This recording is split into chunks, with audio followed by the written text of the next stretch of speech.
사도행전 머릿말. 예수의 이야기는 정말 감동적이다. 우리 가운데 오신 하나님, 우리가 알아들을 수 있는 언어로 말씀하시는 하나님, 우리를 치료하시고 돕고 구원하시기 위해 활동하시는 하나님.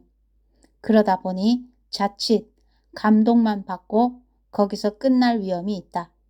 이 이야기의 극적인 차원들을 서서히 또는 갑자기 깨닫기 시작하면서 우리는 열광하는 구경꾼이 되어 거기에 안주하기 쉽다. 예수의 팬이 되어서 감탄사를 연발하고 기분 좋을 때 그분을 본받으려고 하는 정도에 만족할 뿐이다. 예수의 구경꾼이 되거나 메시지의 팬이 되지 않도록 하는 것, 이것이 누가의 과제다. 예수의 삶을 기록한 4명의 저자 가운데 누가만이 다음 세대를 살아가는 사도들과 제자들의 이야기를 계속해서 들려준다. 놀라운 사실은 본질적으로 같은 이야기가 여기서도 이어진다는 점이다. 누가는 거의 쉬지 않고 펜을 잉크에 찍을 겨를도 없이 이야기를 이어나간다. 같은 문체, 같은 어휘를 가지고 이야기를 써나간다. 예수의 이야기는 예수에서 끝나지 않는다. 그 이야기는 그분을 믿는 사람들의 삶에서 계속된다. 초자연적인 역사도 예수에게서 멈추지 않는다. 예수께서는 제자들에게 너희가 받을 것은 성령이다. 성령이 너희에게 오시면 너희는 예루살렘과 온 유대와 사마리아와 세상 끝까지 가서 내 증인이 될 것이다 라고 말씀하신다. 사도행전 1장 8절. 그리고 책의 중간쯤에 우리는 그 구원의 메시지는 그 지역 곳곳으로 들불처럼 퍼져나갔다라는 내용을 접하게 된다. 사도행전 13장 49절. 예수께서 하나님의 구경꾼이 아니셨듯이 그리스도인들도 예수의 구경꾼이 아니었음을 누가는 분명히 밝힌다. 그들은 하나님이 행하시는 역사 안에 있었고 하나님은 그들 안에서 일하셨으며 그들 안에 살아계셨다. 그것은 하나님께서 당연히 우리 안에서도 그렇게 하심을 의미한다. 메시지 성경 1년 1도 사도행전 1, 2, 3장 말씀 1장 성령을 약속하시다. 친애하는 데오빌로 가깝게 이 책 첫 권에서 나는 예수께서 성령으로 말미암아 친히 택하신 사도들에게 작별을 고하시고 하늘로 들려 올라가신 날까지 그분이 행하시고 가르치신 모든 것을 기록했습니다. 예수께서는 죽으신 후에 40일에 걸쳐 여러 다른 상황에서 사도들에게 살아계신 모습으로 나타나셨습니다.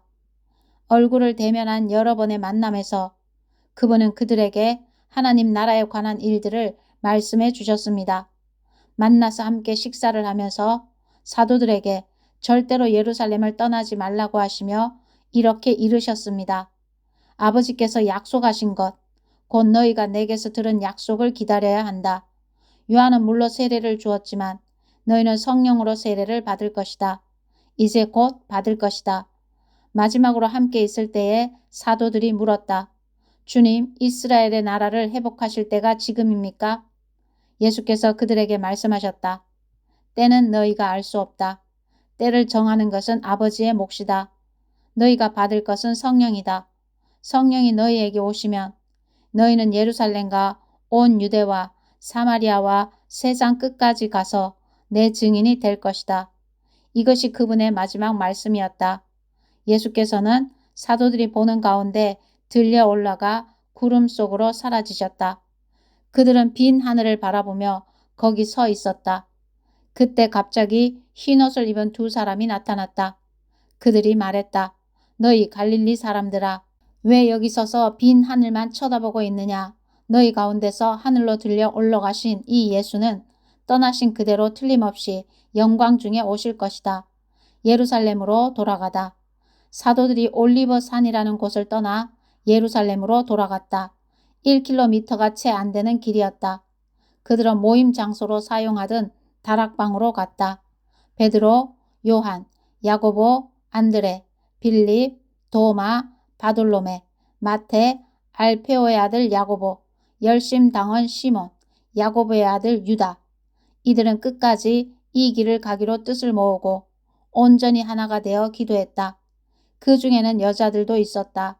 예수의 어머니 마리아와 예수의 동생들도 함께 있었다. 유다를 대신할 자. 그때 베드로가 일행 가운데서 일어나 말했다. 방 안에는 120명쯤 있었다. 친구 여러분, 오래전에 성령께서 다윗을 통해 예수를 체포한 자들의 길잡이가 된 유다에 대해 말씀하셨습니다.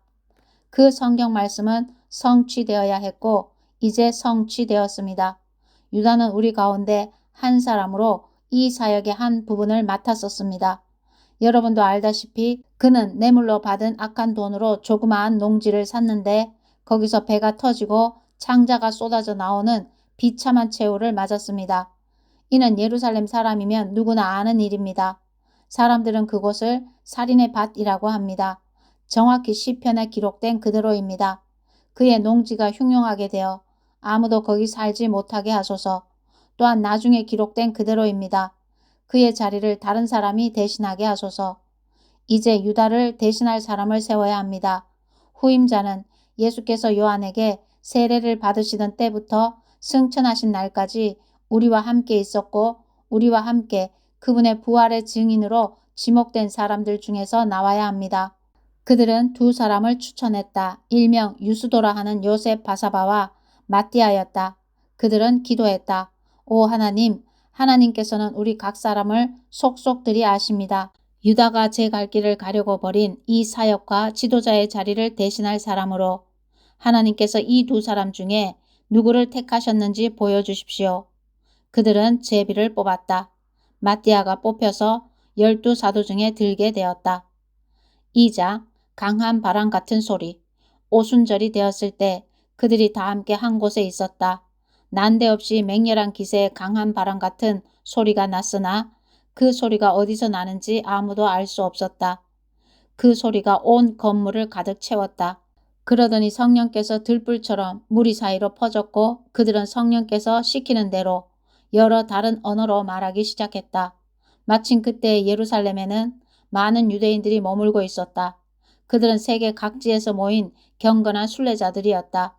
그들이 그 소리를 듣고 서둘러 달려왔다. 그런데 그들은 각자의 모국으로 들려오는 소리를 듣고 크게 놀랐다. 도무지 무슨 일인지 영문을 알 수 없어. 그들은 이렇게 되뇌었다. 이들은 다 갈릴리 사람들이 아닌가. 그런데 이들이 하는 말이 우리 각 사람의 모국으로 들리니 어찌된 일인가. 바데 사람, 메데 사람, 엘람 사람, 메소포타미아, 유대, 갑바도기아, 본도와 아시아, 부르기아와 밤빌리아, 이집트, 구레네에 속할 리비아, 여러 지역에서 온 방문객들, 로마에서 이주해온 유대인과 개종자들, 크레타 사람과 아라비아 사람들까지 이들이 우리 언어로 하나님의 능하신 일들을 말하고 있지 않은가. 그들은 머리가 혼란스러워 갈피를 잡을 수 없었다. 당황해서 도대체 이게 무슨 일이지 하는 말로 서로 주고받았다. 그런가 하면 이 사람들이 싸구려 술에 취했다고 놀리는 사람들도 있었다. 베드로의 설교. 바로 그때에 다른 11사도의 지지를 받은 베드로가 일어나 무척 긴박한 어조로 말했다.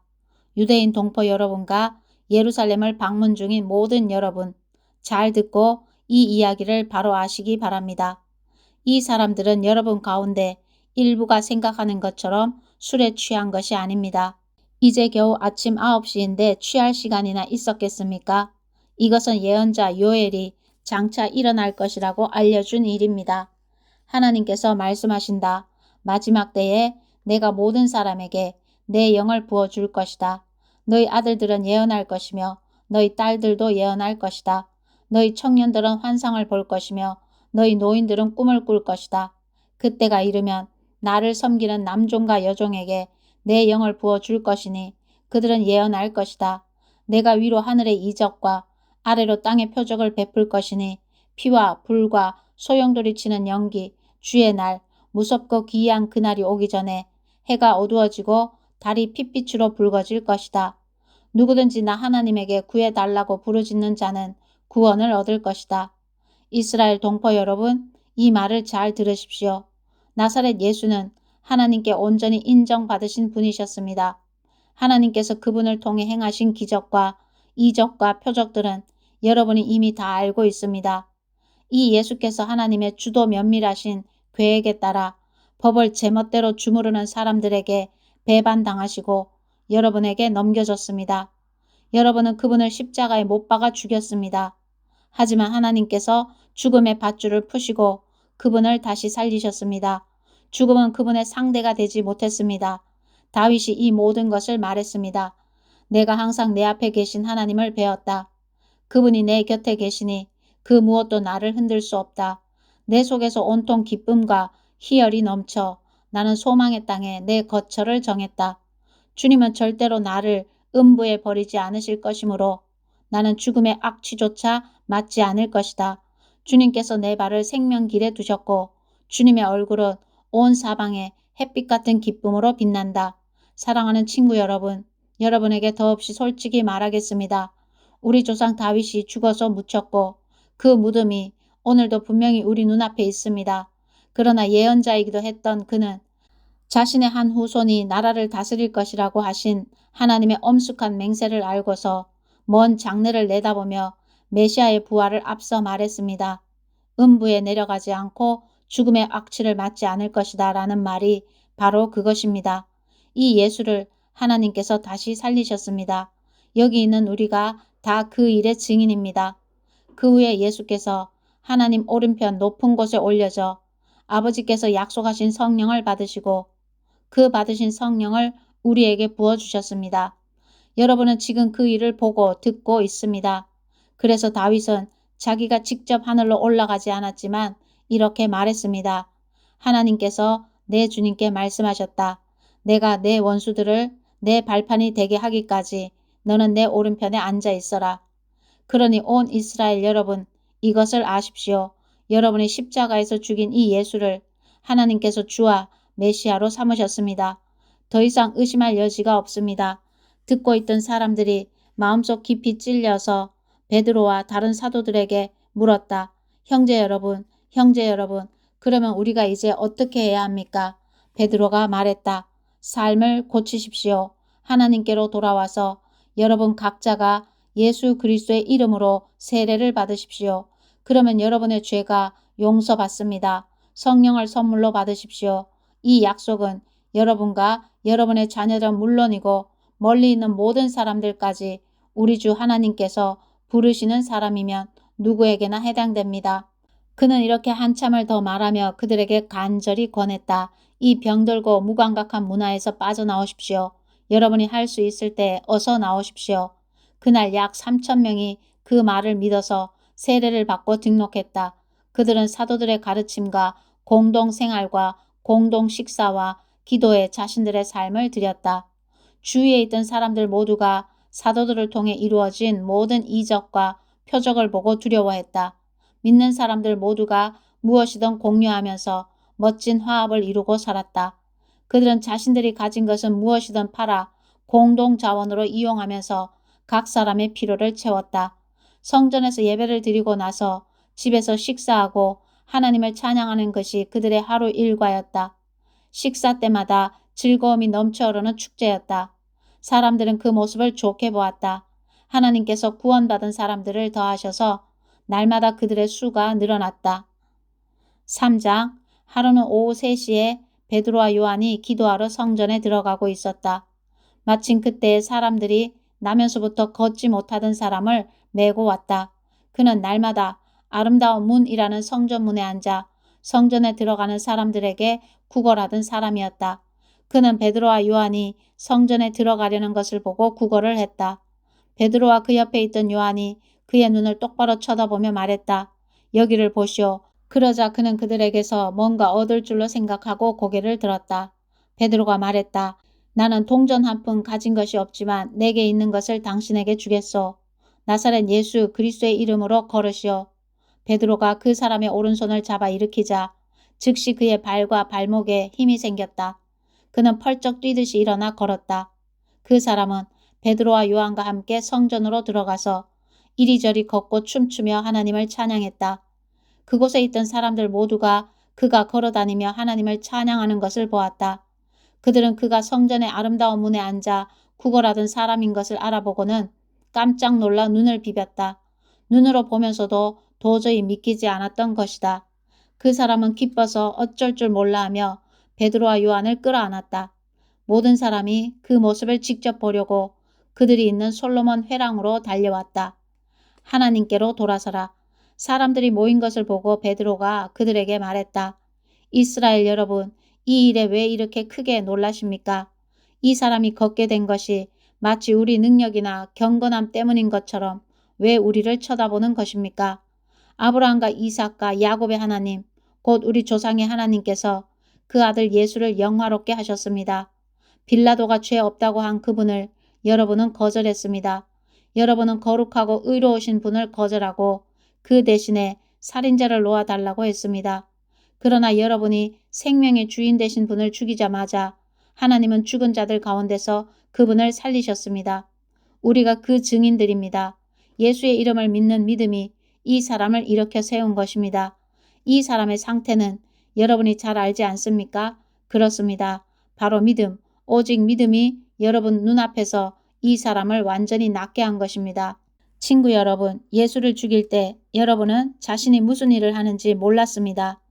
여러분의 지도자들도 그러했습니다. 그러나 모든 예언자의 설교를 통해 메시아가 죽임당할 것을 처음부터 말씀하신 하나님께서는 여러분이 무슨 일을 하는지 정확히 아셨고 그 일을 사용해서 그분의 계획을 이루셨습니다. 이제 여러분의 행실을 고칠 때입니다. 하나님께로 돌아서십시오.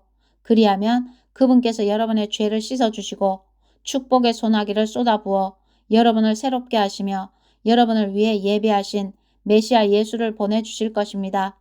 하나님께서 거룩한 옛 예언자들의 설교를 통해 말씀하신 대로 예수는 만물의 질서가 다시 회복될 때까지 하늘에 계셔서 보이지 않을 것입니다.